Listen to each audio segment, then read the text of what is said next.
Welcome to Laser Focus, where I discuss all things laser cutting and engraving. So in the last video, I generated these design elements using xTool's AI tool, but they came out as PNGs and not vectors. In this video, I'm going to show you exactly how I take these rough design elements and turn them into high quality vectors, and then assemble them into a final design layout. I'll be using Inkscape, which is a free design program. Okay, let's get into it. Now, before I start, I like to set up the space I'll be working in. In my case, I'm going to be creating a Christmas ornament by engraving this PU leather patch, and this patch is going to sit on the ornament backing. So here I'm just quickly creating the backing shape and then a circle that represents the exact size of the leather patch that I'm going to be engraving on. I'm just going to speed through the process of creating the backing shape, but if you're going to be assembling designs, you want to know the space that you're going to be working in, so the PU leather patch shape is the most important. So this circle here becomes my working area so that I know that the design will need to sit inside of that space when it's done. And now that I've set that up, I can start bringing in the design elements, and when I'm ready to assemble the design, I'm going to be designing for the space inside this circle. Next, I'm going to import my elements into Inkscape. I've got the two PNG files in this folder, and I'm just dragging them onto the canvas. I'm going to accept the default settings here and just click OK for both of the images. Another way to import your files is to go to File and then Import, and then browse to the files that you want to open, select them, and click Open.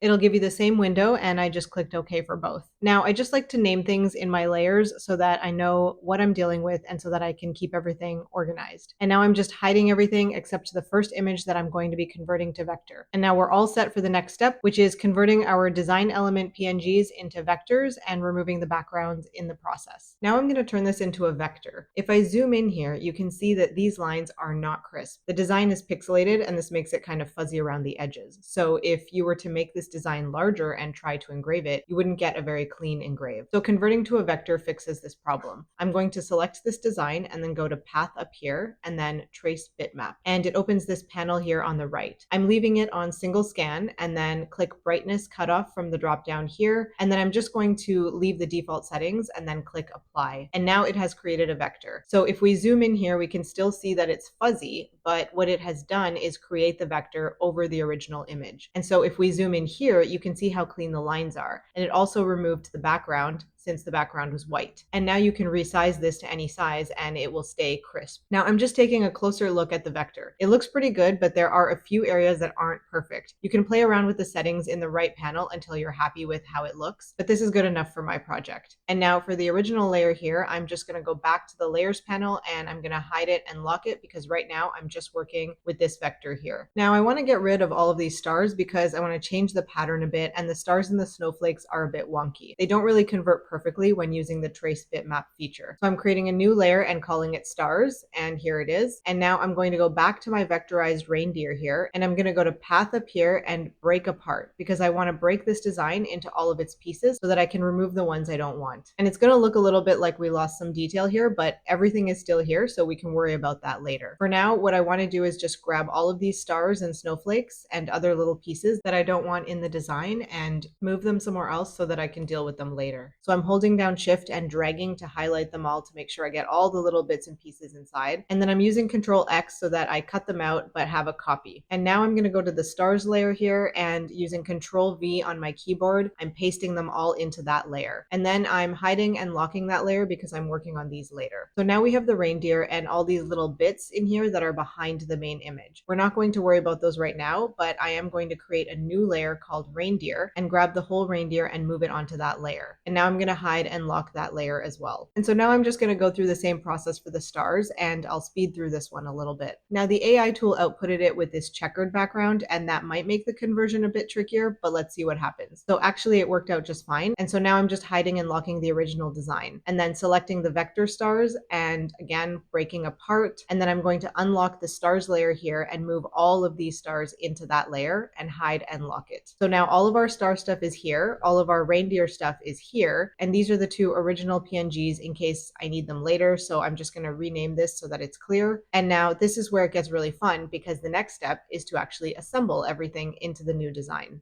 To assemble the final design, I'm going to start with the reindeer. Remember that some of the details in the reindeer had disappeared when we broke the design up into pieces, so first we need to fix that. So what's happening here is that because of the way the layers are organized here, those little pieces are organized in the back rather than the front, so you don't see them. So what I'm going to do is group some things together to create larger pieces that are easier to work with. First, I want to put the main piece together, which is everything we can see. So I'm holding down Shift and selecting all these pieces, and then just doing a Control G to group them all together. I'm going to label these main silhouette. So that's the first section, and I'm going to hide it. And now we can see all these little pieces that we're left with. But there are still some other little pieces that we don't see here and also here. Now I'm going to create a middle layer. So I'm selecting all the elements that will go in the middle layer. I want to eventually turn this into one design where all the elements are properly combined and there's a transparent background. And because of all those little pieces, it can be a little bit tricky. So this is my process on how I handle it. Just stay with me here. So I'm using Control G to group these together and calling them middle layer. And for now, I'm turning all of these white. And then I'm hiding this layer too. And now this final set of pieces will be the top layer. So I'm grouping them together and naming them top layer. And now I'm just organizing the layers so that the top layer is on the top here in the panel, and the middle is after that, and the bottom layer here is the main silhouette. And now if I show all of these layers, it looks back to normal again with all the details. So that's cool, but I don't necessarily want all these details. I had mentioned that some of these shapes and stars are a bit wonky from the vectorizing process, so I'm going to go into the middle layer and just delete these. I'm going to keep the ones that I like the placement of for now, but otherwise I'm just deleting everything that I don't want. So I like some of this stuff, so I'm keeping it for now, and I will rebuild it properly later. And now I'm going to unhide my stars. These are a mess, so I'm going to just unlock them and then move them all up here off the canvas so I can use them. So now I can pick and choose what I want to use to build out my design. I decided to move them to the side so they'd be easier to access. Also, since my leather patch is what I'm going to be engraving on, this is where I now want to use it so that I can make sure that my design is laid out well inside the patch. So I'm unhiding and unlocking the patch here, and I'm just getting rid of the fill and turning it into an outline so that I can actually use it as my background as I design. And so now I'm going back to the layers to select my reindeer as a whole, and I'm resizing it so that it fits inside of this circle. I'm holding Control and dragging it to resize it. And so I'm just moving the patch here and zooming into it so we can work. I'm just holding down Control and dragging to adjust the size now, and then I want to align it to the center of the patch. Now the next thing is to add back stars and snowflakes. I'm going to start with the reindeer part of the design. So looking at these, I'm just picking out what I like and placing them near the design for now. I'm going to speed this up, but the idea here is that I'm selecting stars and snowflakes from the elements that I vectorized earlier so that the ones I use in the design are actually clean vectors rather than the misshapen ones from the original design. I'm replacing the existing little stars and circles in the original design with these vectorized ones. Since they're set against the main black silhouette, I turn them white so that I can see them once they're placed. I'm not really intending this to be a beginner Inkscape tutorial since there are so many out there, but hopefully this gives you a sense of the general assembly process. Now I'm going to add back stars and snowflakes around the design. So I'm following a similar process here, just picking the ones I like and placing them. I'm making sure that I align them horizontally with their twin on the other side and center the pair vertically on the patch. These ones I'm leaving black since they're against a white background. This process can be fun or tedious depending on how your brain works. It would have been a lot easier to just take the original reindeer design, convert it to vector, and then just use that. And that would have been fine if you're doing this for fun or as kind of a one-off. But I like having more control over the design, and for a really high quality professional design, you want to make sure that all the elements are properly shaped with clean lines. So I'm just taking my time and I'm making sure to center and align everything so that the whole thing looks symmetrical where it's supposed to be symmetrical. That part can be one of the more tedious parts of the process. Also, there's at least one mistake in this design. Can you find it? Don't worry, I fixed it in the version that I made available for you guys to download for free. Okay, so now what I'm going to do is make sure that my final design is all grouped together. So I'm highlighting it here and grouping it, and then naming the grouped folder Final Design. And now I'm hiding the layer with all the stars. We can delete the reindeer layer since it's empty because we grouped it into the final design. So now what I have here is the final design, but it's all dumped on this layer as a bunch of smaller grouped components and individual pieces. You could work with this, but it would be a pain. So the next step is to combine it all into one compound path. Now, before I start messing with the design, I'm just making a duplicate layer so I can keep this one in case I want to change something later. And so now I'm going to work in this final design folder. Now, the next thing is that I know I made some of these pieces white, so I need to be able to see the transparent background so that I can actually see what's happening here. So I'm going to File, Document Properties, and then selecting Checkerboard here. And so this lets us see what's transparent. Now, most of this is transparent, but we can see that the stars that I added and some of these pieces here are white. So now we need to punch holes out of the main silhouette in the shape of those pieces. And this is where those 3 layers that we set up earlier come in handy. Those top, medium, and main silhouette layers I had set up before. So the first thing I want to do is punch out everything in the middle layer from the main silhouette layer. So I'm hiding the top layer for now. And I decided here just to remove any distractions by grouping all the background stuff together and calling it background stars and then hiding it along with the patch layer just to have a clean space to work. Okay, so again, I want to subtract everything in the middle layer from the silhouette layer underneath it. And to do this, first I'm moving everything from that middle layer into the silhouette layer, and then I can delete the middle layer folder since it's empty. Now I want to subtract all of these white pieces, so all of these and the nostrils, out from the silhouette layer. But first I need to combine them into one unit. So I'm going to Path, Union, and then I'm going to hide those, and then I want to do the same thing to the whole silhouette and combine the entire layer into one item. So again, selecting the silhouette and then Path and then Union. So now you can see I have one piece that's the bottom silhouette and then one piece that's everything that was in the middle layer, and that's what we want. And the middle layer is still hidden, but that's okay. And now I select both of these layers and then I go to Path and Difference, and it will punch the middle layer out of the bottom one. And now we can see the transparent background behind where those pieces used to be. And now I can work with the top layer. So I have the main silhouette and then the top layer. So I'm going to, again, move all those pieces into the silhouette layer, and then I can delete the top layer since it's empty now. And now with all the pieces selected, I can just go to Path and Combine, and it all becomes one combined path now. So we've made the reindeer into one piece, but there's still a few stars that are part of the reindeer and not the background. So I'm going to combine those with the reindeer in the same way. I'm going to speed through this part because it's more of the same thing as we did before, just uniting layers together, subtracting them from the silhouette, and combining all the pieces to eventually form one combined design. And then once I was done combining the design into one single flat compound path, I just wanted to clean things up a bit so that when I came back to this file later, I would know what's going on. And finally, I wanted to just assemble the Christmas ornament on the screen to make sure everything looks good. So I'm just unhiding the different components and layering them together the way that they're going to look in the final complete project. And so this is what the whole thing will look like once it's assembled. This is a good way to check and make sure the design fits and looks good on wherever you're planning to put it. And finally, I'm just going to do a quick round of cleanup. This design really doesn't require a ton of cleanup, but sometimes when you use the trace bitmap feature to vectorize things, you do need to clean things up a bit. So I'm just going to quickly show you how I do that here. So I've selected the design and I'm going up here to File, Document Properties, and unchecking the checkerboard option to remove our view of the transparent background. Then go to View, Display Mode, and select the outline option. Now it's going to turn the design into an outline, and this lets you see all of the paths really clearly. If you select the design, you can also see all the anchor points, which are these little dots. With all of my designs that I convert using either trace bitmap in Inkscape or image trace in Illustrator or any other automatic vectorizing tool, I always make sure to zoom in and go through each section of the design this way to look for paths that overlap or stray anchor points that end up in random places or any jagged or weird lines that need smoothing out or adjusting. This is because overlapping paths and stray anchor points especially can cause issues with laser engraving and cutting because your laser is going to see everything, even the things that you can't see. It's one of the reasons that some of the designs that you sometimes find online might not work very well. Now, I didn't find any issues with this one because it's a pretty simple design, so this design is ready to go. But did you end up finding the mistake I made? If you made it till the end, I will point it out. It's right here. I didn't center this pair of snowflakes properly, and it was driving me crazy. I did eventually notice it and fix it. If you want to see the full project video for the Christmas ornament that I ended up making using this design, watch the next video. I hope I see you there.